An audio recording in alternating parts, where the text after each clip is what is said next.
Have you ever heard a fire alarm? Felt that jolt of panic? The immediate urge to look for the nearest exit?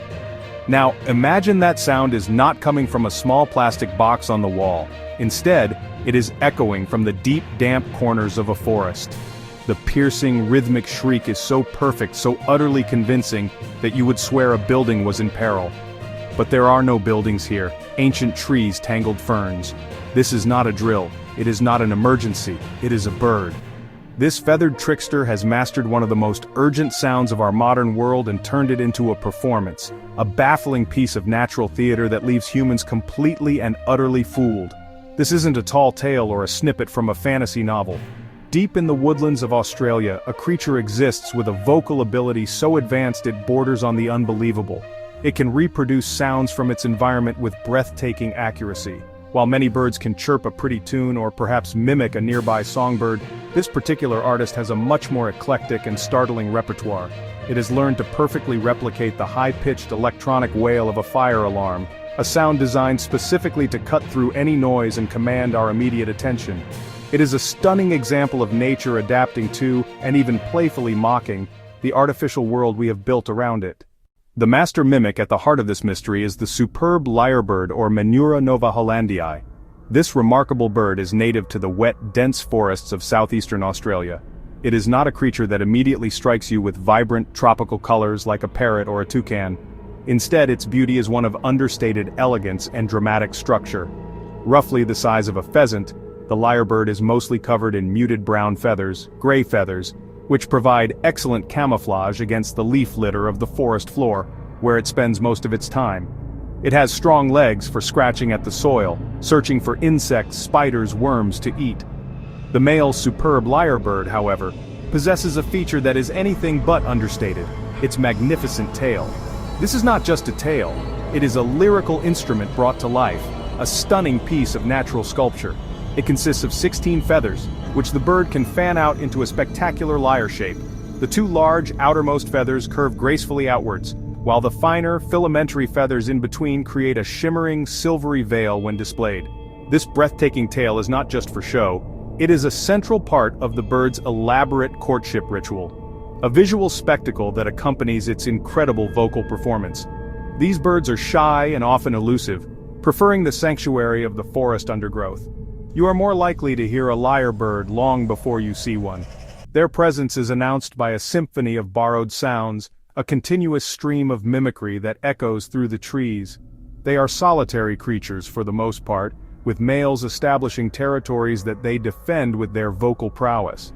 Within this territory, the male will build several small, circular mounds of cleared earth. The superb lyrebird's ability to mimic sounds so perfectly is not magic. It is the result of a highly specialized vocal organ called the syrinx.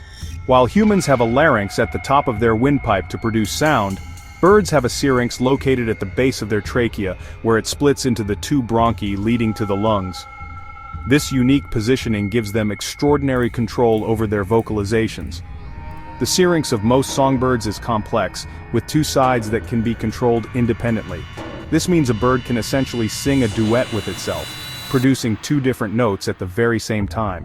However, the syrinx of the lyrebird is the most complex of all songbirds. It has fewer but more intricate muscles than any other species.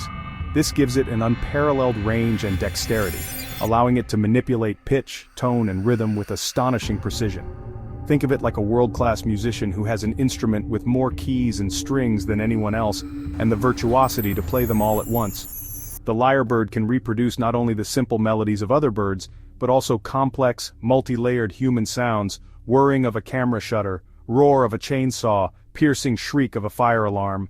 Learning is also a critical component of this incredible talent. A young lyrebird is not born with a pre-programmed library of sounds. Bird mimicry is a fascinating and widespread phenomenon in the avian world, but the superb lyrebird takes it to an entirely different level. For most birds, mimicry serves very specific evolutionary purposes. Some species, like the northern mockingbird, imitate other birds to appear more varied and complex to potential mates. A male with a larger repertoire of songs might be perceived as older, more experienced, and therefore a better partner. It is a way of showing off his cognitive abilities and his fitness, essentially saying, "Look how smart I am, I can remember all of these different tunes." Another reason for mimicry is deception. The fork-tailed drongo of Africa, for example, is a master of trickery. It can imitate the alarm calls of other species, like meerkats. When a group of meerkats finds a juicy scorpion, the drongo will fly overhead and let out a fake alarm call, sending the meerkats scattering for cover. In the ensuing panic, the drongo swoops down and steals the abandoned meal. This is a clear case of using vocal mimicry for a direct, tangible benefit. It is a clever strategy that relies on the ability to convincingly fool another species for personal gain. The lyrebird's mimicry, however, seems to be driven by something slightly different. One of the most famous and well-documented cases comes from the Adelaide Zoo in Australia.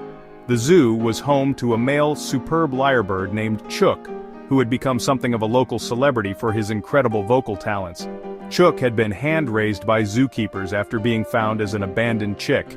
His close proximity to the zoo's facilities and the various sounds of its daily operations provided him with a unique and extensive acoustic library to draw from. He could mimic the sounds of camera shutters, various bird calls from neighboring enclosures, and even snippets of human conversation.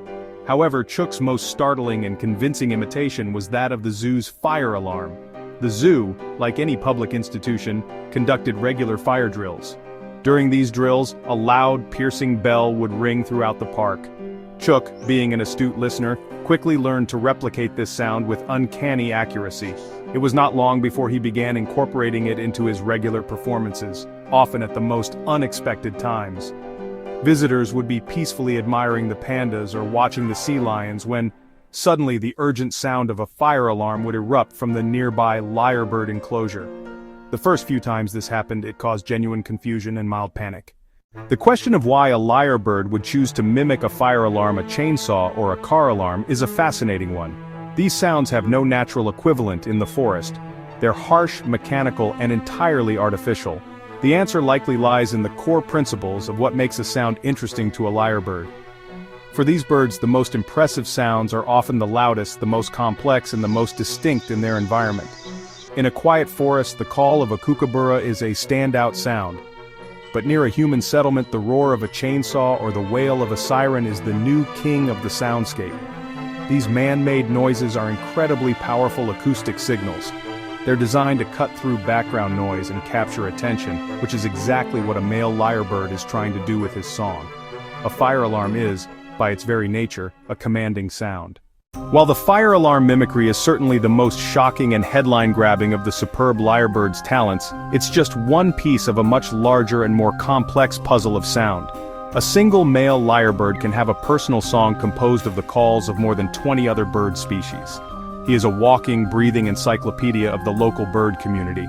He can perfectly replicate the laughing call of the kookaburra, the whip-crack sound of the whipbird, the chattering of a flock of parrots, and the soft cooing of a pigeon. His performance is a seamless medley of these different calls, woven together into a fluid and continuous symphony. The accuracy of these imitations is truly staggering. Ornithologists and birdwatchers who are experts at identifying birds by their calls can be easily fooled by a lyrebird. They might hear the call of a rare bird and follow it only to find a lyrebird performing on its stage. The distinct whir and click of a camera's motor drive the beeping of a reversing truck, the sharp blast of a car horn, and the growl of a chainsaw. Some have even been heard imitating the sounds of different types of construction work, creating a cacophony of bangs, whirs, and clatters. Each male lyrebird has a unique repertoire, a personal playlist that reflects his own specific acoustic environment and learning history. What truly sets the superb lyrebird apart is not just that it mimics, but the sheer quality and complexity of its mimicry. Many birds can imitate, but they often produce simplified or stylized versions of the original.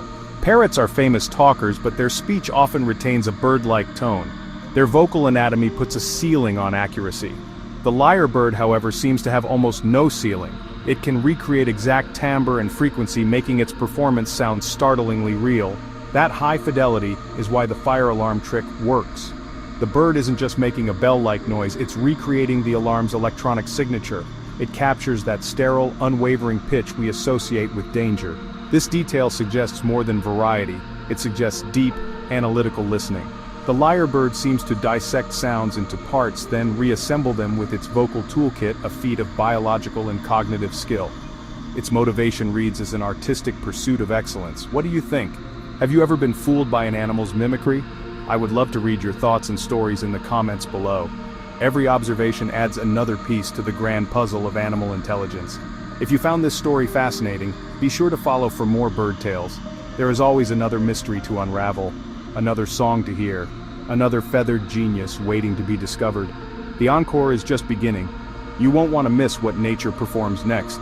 Sharing these stories helps us appreciate the hidden brilliance all around us. Beautiful lyrebird close-up for the end.